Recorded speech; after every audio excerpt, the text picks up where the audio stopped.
We came, we saw, he died. Una vez un presidente dijo sus verdades en la ONU, alabó al presidente de Estados Unidos en ese tiempo, Barack Obama, y este, luego de 2 años, lo traicionó junto con sus aliados europeos de la OTAN. Lo mataron por decirles todas las verdades. Mira el video de principio a fin. Su discurso duró 1 hora y media, pero te dejo los mejores momentos. En realidad, vale la pena verlo.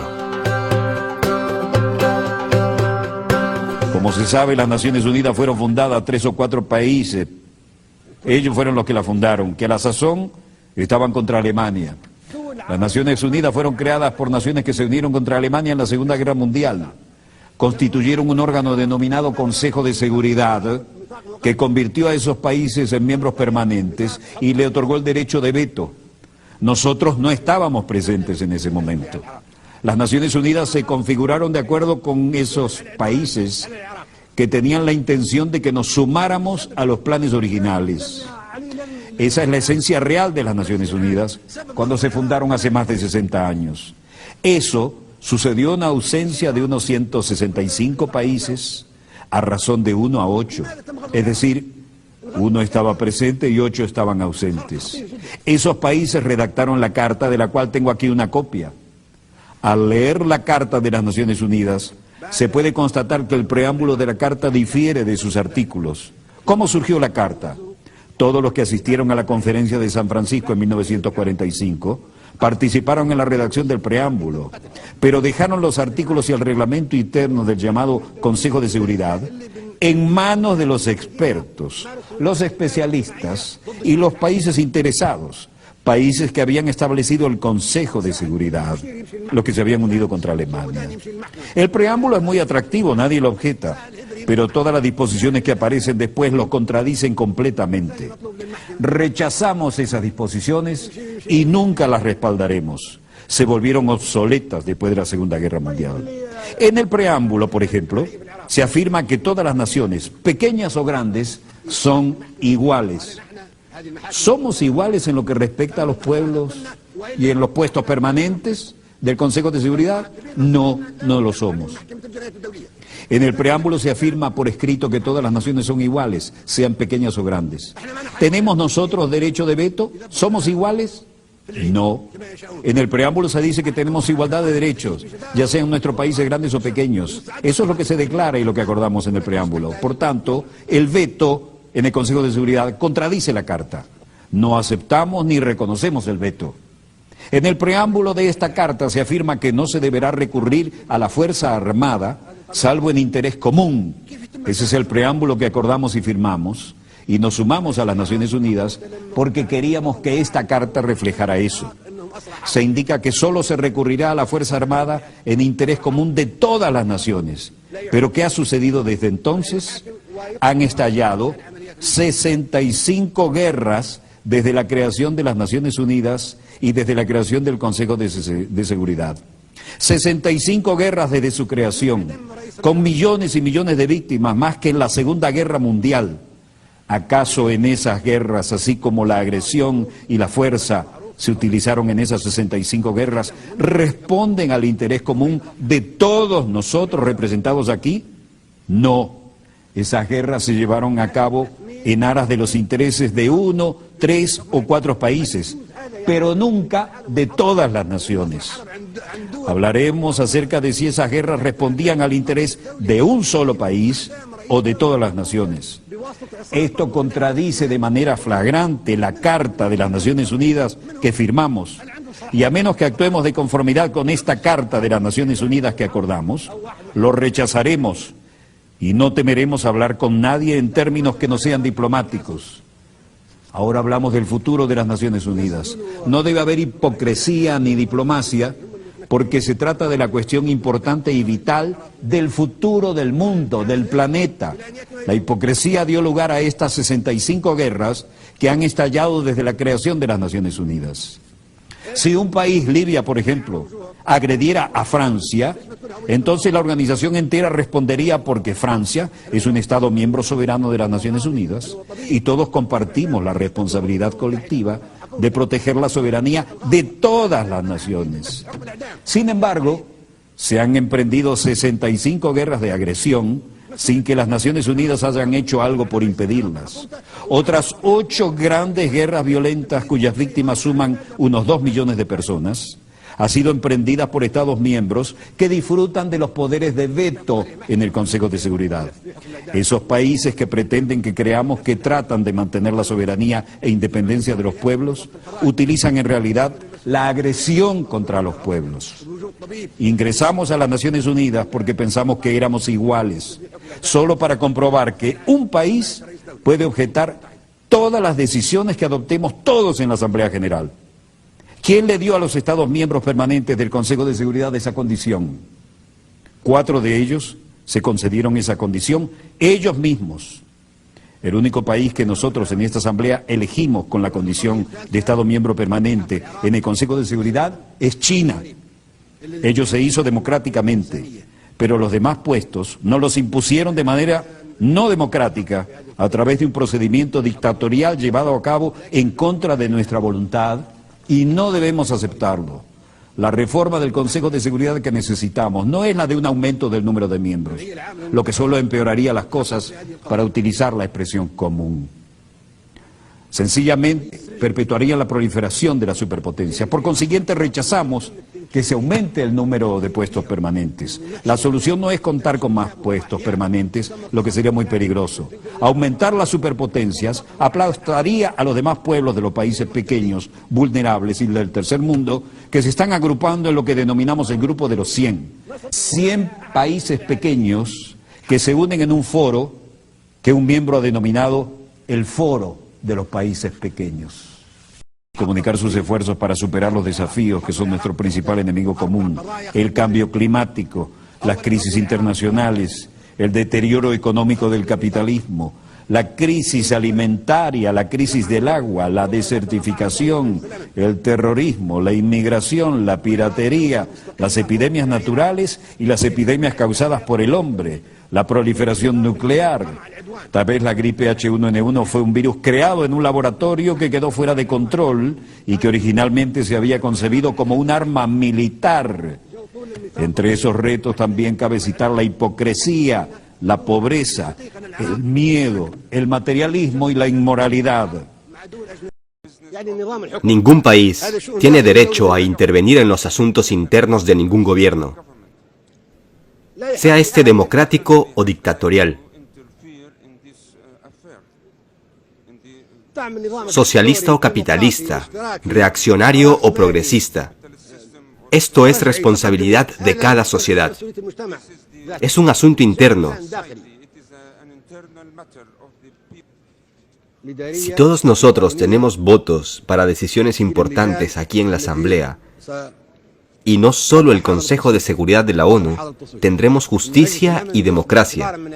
Y ya no tendremos un Consejo de Seguridad formado por países que han sido elegidos por tener armas nucleares, economías ricas o tecnologías avanzadas. Eso es terrorismo. No podemos permitir que el Consejo de Seguridad sea dirigido por superpotencias. Eso es terrorismo en sí mismo y por sí solo. Si queremos que el mundo esté unido, sea seguro y pacífico, eso es lo que debemos hacer, decidir todos aquí en la Asamblea. Si queremos seguir viviendo en un mundo de guerras, ustedes eligen. Seguiremos teniendo conflictos y luchando hasta el día del juicio final. A nosotros, los africanos, nos alegra y nos enorgullece el hecho de que el actual presidente de los Estados Unidos sea un hijo de África. Es un acontecimiento histórico. En un país donde en otros tiempos los negros no podían mezclarse con los blancos en los cafés o restaurantes, ni sentarse junto a ellos en el transporte público, el pueblo estadounidense ha elegido como su presidente a un joven negro, el señor Obama, de ascendencia keniana. Eso es algo maravilloso, de lo cual nos sentimos orgullosos. Es el comienzo de un cambio. Sin embargo, en lo que a mí respecta, Obama es un alivio temporal para los próximos 4 o 5 años. Me temo que después tengamos que volver a empezar desde cero.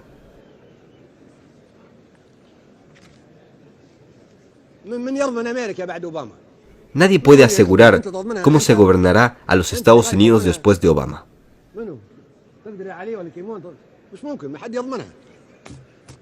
Estaríamos contentos si pudiera ser el presidente de Estados Unidos para siempre.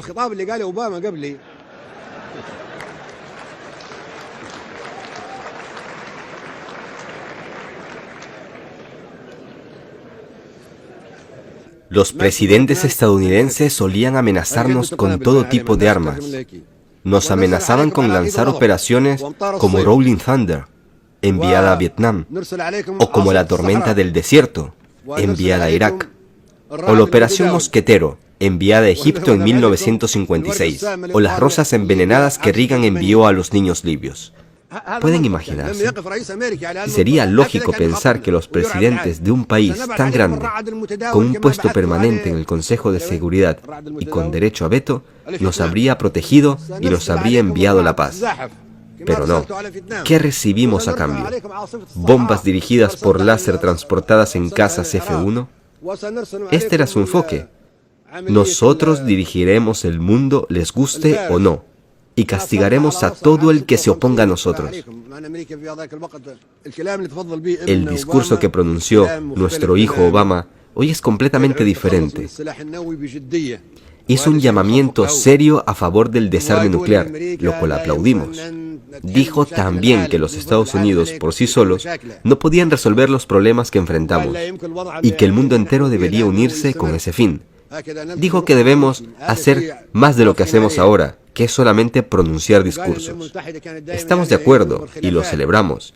Dijo que habíamos venido a las Naciones Unidas a achacarnos unos con otros. Y lo cierto es que cuando venimos aquí, deberíamos comunicarnos mutuamente en pie de igualdad. Dijo además que la democracia no debe imponerse desde afuera, pero en realidad hasta hace poco los presidentes estadounidenses decían que se debía imponer la democracia a Irak y a otros países. Pero Obama habló con franqueza cuando dijo que la democracia no puede imponerse desde fuera.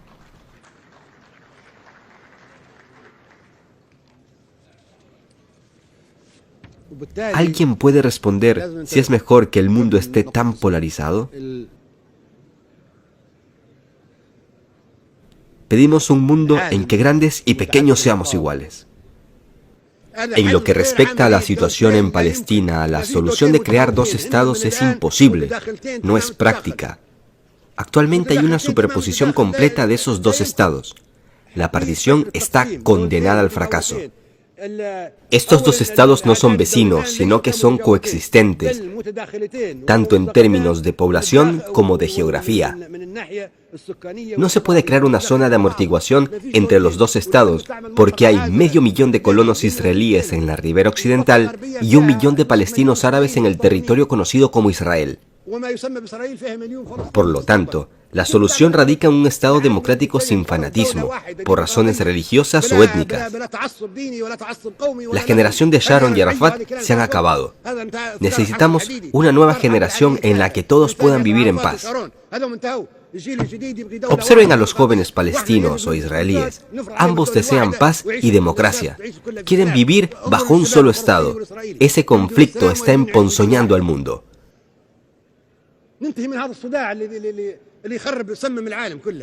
En realidad, la solución se encuentra en el libro blanco que tengo aquí. La solución está en Isratina.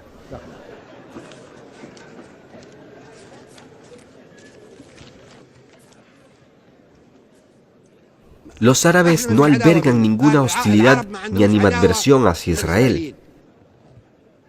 Somos primos y pertenecemos a la misma raza. Queremos vivir en paz. Los refugiados deberían regresar a sus casas. Son ustedes quienes provocaron el holocausto entre los judíos.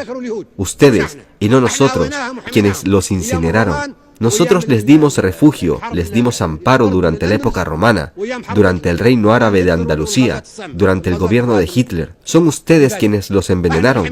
Son ustedes quienes los aniquilaron. Nosotros les dimos protección mientras ustedes los expulsaban.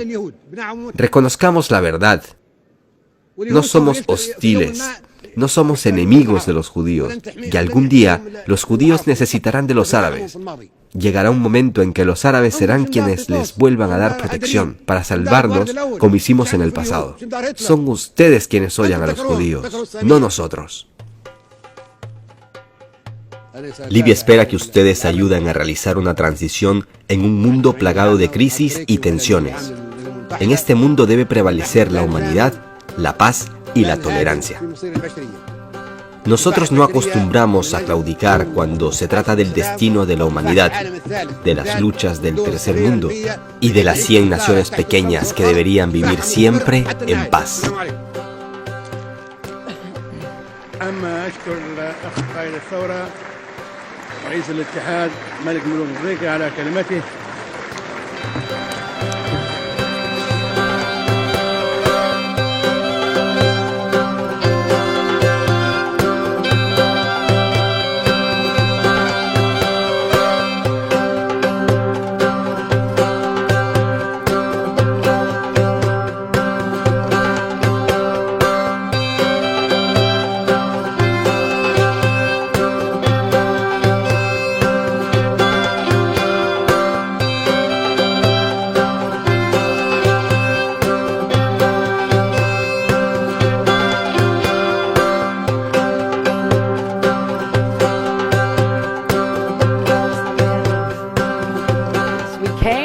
We saw, he died. Did it have anything to do with your visit? Oh, I'm sure it did.